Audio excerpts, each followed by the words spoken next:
లైఫ్‌లో మనం హీరో అని అనుకుంటాం. కానీ కొన్ని స్టోరీస్‌లో మన పక్కన నిలబడేది ఎవరంటే అది మన ఫాదర్. అందరికీ నమస్కారం guys. Welcome back to Vamsi bytes. ఇవాళ మనం మాట్లాడుకోబోయే రీసెంట్ రిలీజ్ అయిన heartful family entertainer 'hey Balwanth' or 'hey Bhagavan'. Suhas cinema అంటే ఆల్రెడీ మనకు క్లారిటీ ఉంటుంది. Content driven, grounded, relatable.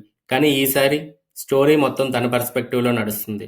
But emotional wait మొత్తం ఎవరు క్యారీ చేశారంటే వెయిట్ చేయండి. సినిమా స్టార్ట్ అవుతుంది సింపుల్ మిడిల్ క్లాస్ బ్యాక్డ్రాప్తో. సుహాస్ క్యారెక్టర్ డ్రీమ్స్, అంబిషన్స్, తన ఫాదర్ బిజినెస్ స్టార్ట్ చేయాలి, టేక్ ఓవర్ చేయాలనే ప్యాషన్. టిపికల్ కమర్షియల్ హీరోలో కాదు, రియలిస్టిక్ స్ట్రగుల్స్ ఉంటాయి. కానీ ట్విస్ట్ ఏంటంటే తన ఫాదర్ క్యారెక్టర్లో మనం చూసిన silent pain, silent sacrifice. Story complicated కాదు, నో అన్నెసరీ ట్విస్ట్.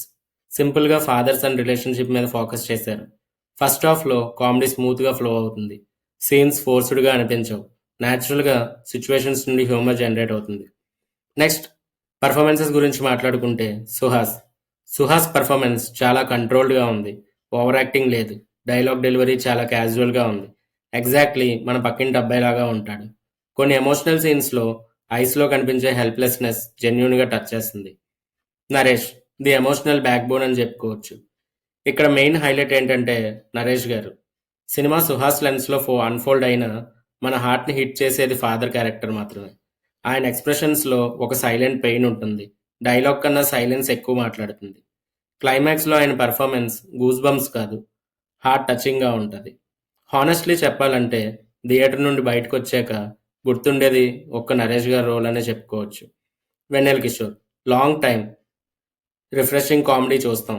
పంచెస్ లౌడ్గా కాకుండా సబ్టల్గా ల్యాండ్ అవుతున్నాయి. స్టోరీ ఫ్లోని డిస్టర్బ్ చేయకుండా హ్యూమర్ యాడ్ చేశారు. అన్నపూర్ణమ్మ గారు స్క్రీన్ ప్రెజెన్స్ చాలా గ్రేస్ఫుల్గా ఉంది. కొన్ని సీన్స్లో వామ్త్నెస్ యాడ్ చేశారు. నెక్స్ట్ శివాని ఈ రోల్కి అయితే యాప్ట్ అని చెప్పుకోవచ్చు. ఓవర్ గ్లామర్ ట్రై చేయలేదు, న్యాచురల్గా బ్లెండ్ అయిపోయింది. శ్రవంతి సర్ప్రైజ్ ఎలిమెంట్ లాగా ఇంప్రెస్ చేసింది. నెక్స్ట్ మ్యూజిక్ అండ్ టెక్నికల్ సైడ్కి వస్తే Vivek Sagar music, background score emotional సీన్స్ని ఎలివేట్ చేసింది. సాంగ్స్ యావరేజ్ బట్ సిచ్యువేషనల్గా వర్క్ అయ్యాయి. సినిమాటోగ్రఫీ గ్రౌండెడ్ టోన్ మెయింటైన్ చేసింది. కలర్ గ్రేడింగ్ కూడా రియలిస్టిక్గా ఉంటుంది. ఎడిటింగ్ ఫస్ట్ హాఫ్లో క్రిస్ప్గా ఉంది.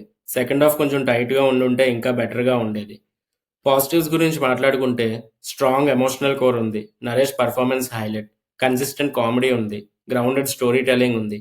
ఎఫెక్టివ్ బ్యాక్గ్రౌండ్ స్కోర్ కూడా ఉంది. నెగిటివ్స్ గురించి మాట్లాడుకుంటే predictable screen play, second half కొంచెం ల్యాగ్, క్లైమాక్స్ ఇంకా పవర్ఫుల్గా డిజైన్ చేయాల్సింది. మాస్ ఎలివేషన్స్ మూమెంట్ ఎక్స్పెక్ట్ చేస్తే డిసప్పాయింట్మెంట్ అవ్వచ్చు. ఇది లౌడ్ సినిమా కాదు, సైలెంట్గా హార్ట్ టచ్ చేసే cinema. Hey Balwant is not a mass masala entertainer. ఇది ఒక సిన్సియర్ సినిమా. పర్ఫార్మెన్సెస్ మీద డిపెండ్ అయ్యే cinema. Especially father character emotional weight మీద. కామెడీ స్మూత్గా వర్క్ అయింది. డ్రామా ఓవర్బోర్డ్కి వెళ్ళలేదు. If you love grounded family dramas, if you respect subtle storytelling, definitely worth watching అని చెప్పొచ్చు. Vamsi bytes rating is 3/5. So guys, మీరు సినిమా చూసారా? మీ ఒపీనియన్ ఏంటి? కమెంట్ సెక్షన్లో చెప్పండి.